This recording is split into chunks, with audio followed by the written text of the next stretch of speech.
Keegan Hogan in A10.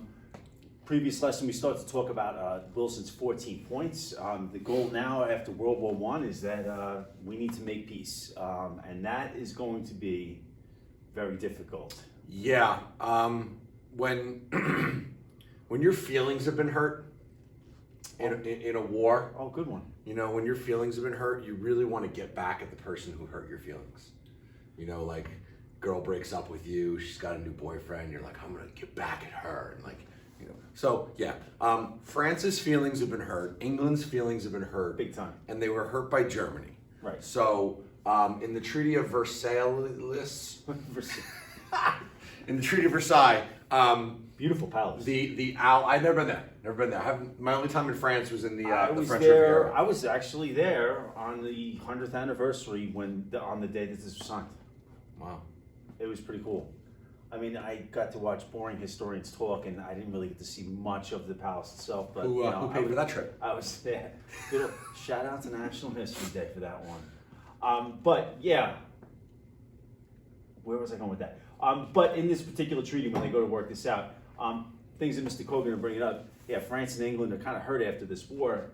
Then again, this war was fought in Europe. The United States is kind of detached from this because it didn't take place in the United States. Not a single American building was destroyed. Nope. Not a single bullet hit American soil or shell or whatever. So what's going to end this war when we're getting into vocabulary? Armistice is going to be the agreement to stop fighting, and of course that's going to take place on the 11th day, the 11th hour, at the 11th month. Wilson had two conditions: Germany must accept his plans for peace, and the German emperor had to abdicate or give up power. Those were his two conditions. What winds up coming out of that is going to be a lot different when we're looking at how the other alliances that the United States had felt that Germany should be treated after the war. And we mentioned this Armistice Day has been renamed Veterans Day. Yep. And now 11/11 will always be Veterans Day. And then it's one of our few holidays that is always on, federal holidays that is always on the same day. We're like Memorial Day, can't think of any other. Kind of changes, you know, in terms of the dates. It's always on a Monday to give us that 3-day weekend, except Veterans Day. Which you could appreciate that, but you know what is interesting is that when they do have Veterans Day ceremonies, it's usually at the 11th hour. So you know, flags are half staff. Now, when we look here at how Germany is going to be treated, just put simply, Germany is punished, and the mnemonic device you're going to use to kind of help you navigate your way through this is brat. So when we talk about, you know, mania in terms of the causes of World War I, when we're looking at the Treaty of Versailles, we have to think of brat. So first things first, Germany had to accept blame for the war. Yeah, it wasn't even like a choice. Nope. Germany wasn't even part of the negotiations at the Treaty of Versailles. Yep. They didn't get a seat at the table. It was like England, France, Italy, and Italy winds up leaving. The United States are going to negotiate this treaty, and Germany's kind of just off to the side, and we're going to be like, hey, you have to do this. And this is almost funny in a way because Germany didn't start the war. The war started with the assassination of the Archduke, and then Austria-Hungarian Empire is declaring war on Serbia, and then Russia declares war on Austria-Hungary, and then boom, it's all. The blame is that they just took it to a whole nother level. Like you have to take 100% responsibility for starting and causing all of the death and all of the destruction in the war, which ties into the R, that because you take blame for starting this war, you have to pay all of the allied nations reparations. If reparations, you break it, repair. you buy it. Yeah, exactly. You know, to repair their nation, reparations, repair a nation, for starting the war and causing all of this death and destruction. So even if we're looking at the first two right here, and of course we're going to get even deeper, you know, you already know probably that there was a World War II. Mm-hmm. So this could be, you know, you have World War I, you have World War II. I almost like to think about like the in-between there is just halftime, really. And when we look at the Treaty of Versailles and we're trying to make sure that there's everlasting peace, I guess you could say, you can already see in these first two bullets that when it comes to organizing this peace and negotiating this peace, right, first of all, they're not even there. Right here is two things that are really going to hurt them in terms of they're blamed, so they're seen in the eyes of the rest of the world as the ultimate bad guy. Here's the other thing too, when we're looking at the economy itself. A lot of this war was fought in Europe, also in Germany. So when you're talking about the rebuilding of cities and towns, Germany's going to have to go through the same thing. That costs money. here's the other piece of this. As they're trying to rebuild their own country, cities and towns, they also have to pay the Allies reparations. So where is Germany's economy going to be? It's going to go down. So, and not only that, after like the first year, they didn't have the cash Right. to repay these nations. They were repaying them in coal, yep.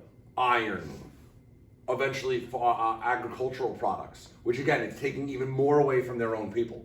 That, as we're going to see foreshadowing when the Great Depression eventually hits, not just the United States, the entire world. Germany was already there. Yeah, Germany had been there for 10 years. And when you're thinking about those resources in terms of coal, these are things that are necessary to keep the wheels of industry kind of And rolling. to rebuild the country. Oh, absolutely. You know, their infrastructure needs to be rebuilt. So our third one here, the A, is that the Allies were like, all right, Germany, because you started this war, because you're blamed as being the aggressor, you can't have an army anymore. You can't have an army, you can't have your U-boats, your submarines anymore. Done. It was like, they set a specific number, I forget what the number was at. Like they could have an army, but it was like no more than like 50,000 men. It was probably the equivalent of a big pen with spitballs, Yeah, pretty much. yeah. You know, just the bare bones. Like, in who was terms that? of Who was that cartoon character with the slingshot? Dennis the Menace? Yes. Little slingshots. Slingshots and big pens. Yeah. So now, you know, you have a military, but it exists maybe on paper. There's just a few people in there. Germany's going to lose territory in Europe. That was they were forced to give up overseas colonies to Britain and France, particularly Alsace-Lorraine. And if you go back to like Mania, Yeah. you know, imperialism. That's why they're losing their. That's Yep. why they're losing their territory. Yep. Militarism. That's why they can't build up their army anymore. The assassination of the Archduke. That they're taking blame for that and starting of the war. There's kind of like this cause effect relationship.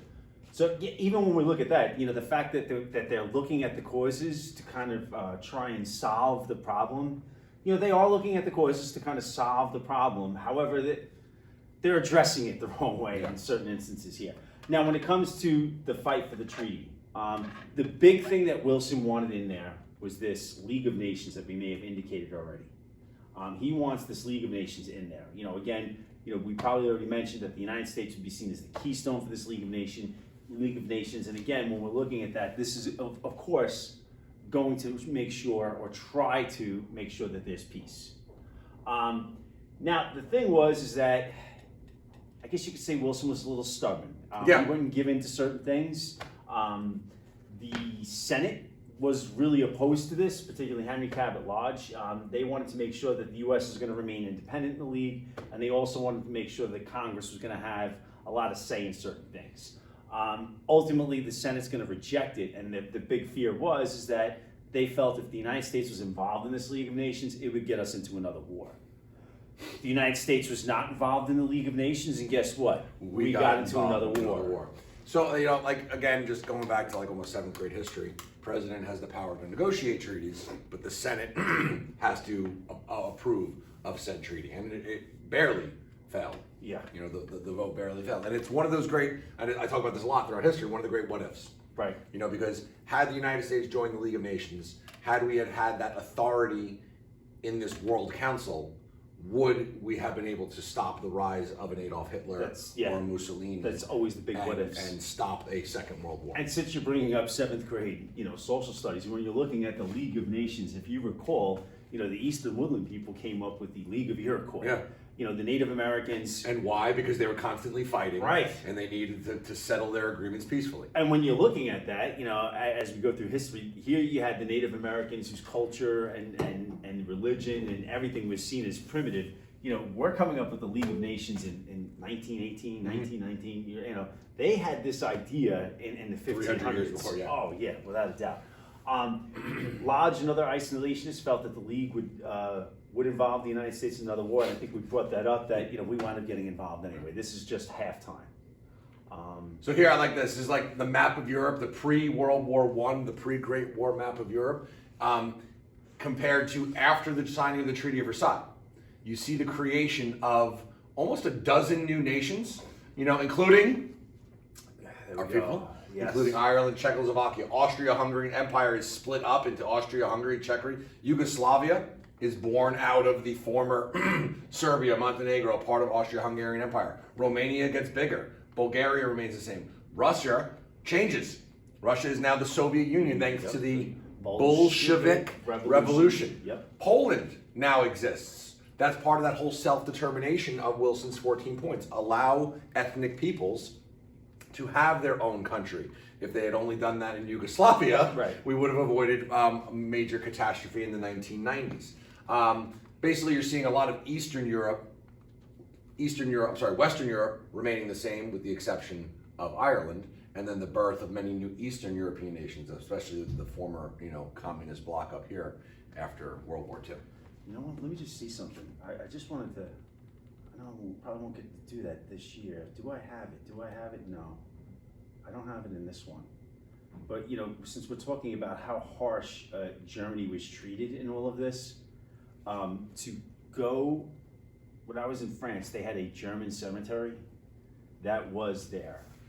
So now this is after going and seeing all these memorials and monuments, for the English and French, and you got to tour all of these beautiful columns, everything, lawn, very well manicured, landscaping. Flowers, beautiful. You had people almost like constantly waiting for a leaf to fall off of somewhere to kind of pick it up. You went to a German cemetery, and the pictures really don't do it justice. You went to a German cemetery, and you looked around, and it was just like a horror film. It was bad. Because you had, you didn't have the columns and the all of the, I guess you could say, pageantry that goes along with it. You had unmanicured lawns, rocks and pieces of slate that were out of place. Tombstones that were not upkept, dirty, tilted. Animal feces. My great uncle, all over the place. My great uncle who was killed in World War II. Yeah. My grandmother had a relationship, a pen pal relationship with the woman who was in charge of taking care of his grave in Belgium. Right. And they became never met, but they became really good friends. And then eventually his body was exhumed and brought back to the United States. It is interesting to see how both sides. Yeah. And those people, the French, the Belgians, the Dutch, were honored to take care of these people because we were seen as liberators. But just standing in that cemetery, but just the looking Germans, around, and you're like, okay, yeah, rightfully so. But then you're standing on the grave of a kid who was 18 or 19 years old, or was even younger as the war went on. Yeah. So again, basically, you're Germany. You're forced to sign this. You're not happy. Yeah. You're basically, the Treaty of Versailles is planting the seeds of the rise of the German Workers' Party, National Socialist German Workers' Party, the Nazi Party, the rise of Adolf Hitler.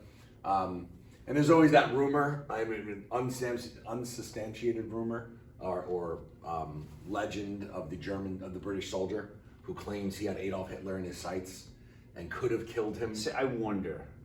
It looks great on the History It does. Channel. It looks great on the History Channel. I wonder. Because Hitler does write about this. Because Hitler, he was a corporal during this. He does write about it in Mein Kampf how a British officer or a British soldier had him in his sights and lets him go, and this particular British soldier, I don't remember his name offhand. When Hitler's rising to power, recognizes him or claims to have recognized him as the guy that he had in his. I would love sights. to see the documents that the History Channel came up with. I know, but one of those again, if that's true, how you would feel if you were this British officer, this British soldier who could have killed Adolf Hitler during World War I. See, I'd be the guy who probably wouldn't brag about that. I probably would say, I had the chance. What? Thanks for watching. How history could have been different.